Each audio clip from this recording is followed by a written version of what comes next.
احمد رضا خان بریلوی کی مکمل سٹوری۔ دوستو، آج کی ویڈیو میں ہم آپ کو بتائیں گے احمد رضا خان بریلوی کی زندگی کے دلچسپ حقائق۔ احمد رضا خان کا تعلق کس خاندان سے تھا اور اس کا شجرہ نسب کیا ہے اور ان کی اولاد آج کس حال میں ہے؟ احمد رضا نے شیعہ اور دیوبندیوں کو کافر کیوں قرار دیا؟ مغلیہ سلطنت میں امام احمد رضا کون سے بڑے عہدوں پر کام کرتے رہے؟ انگریز سرکار نے ان کے سر کی قیمت 500 روپے کیوں مقرر کی اور احمد رضا کا مزار کہاں ہے؟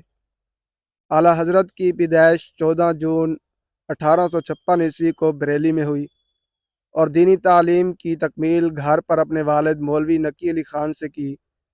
درس و تدریس کے علاوہ مختلف علوم و فنون پر کئی کتابیں لکھی۔ شعر و شاعری سے بھی لگاؤ تھا۔ رسول اللہ صلی اللہ علیہ وسلم کی شان میں بہت سی نعتیں اور سلام لکھیں۔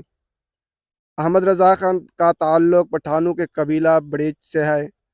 احمد رضا خان کے جد اعلیٰ سعید اللہ خان قندھار کے پٹھان تھے۔ جنرل ہڈسن نے احمد رضا کے سر کی قیمت 500 مقرر کی۔ شیعوں کے خلاف احمد رضا نے کئی فتوے جاری کیے اور کتب و رسائل لکھے۔ شیعہ کے بعض عقائد پر انہیں کافر کہا۔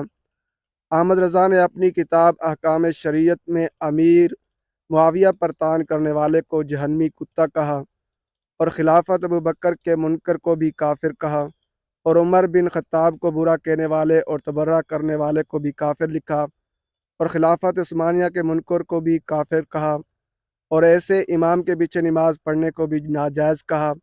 دیگر رسائل اور فتاوی میں شیعی اذان میں کلمہ خلیفہ بلا فصل کا رد کیا، تعزیہ داری اور شہادت نامہ جیسے اعمال کو حرام قرار دیا۔ دوستو، امید ہے کہ آج کی معلوماتی ویڈیو آپ کو اچھی لگی ہوگی۔ اگر اچھی لگی ہے تو ہمارے چینل کو سبسکرائب کر دیں۔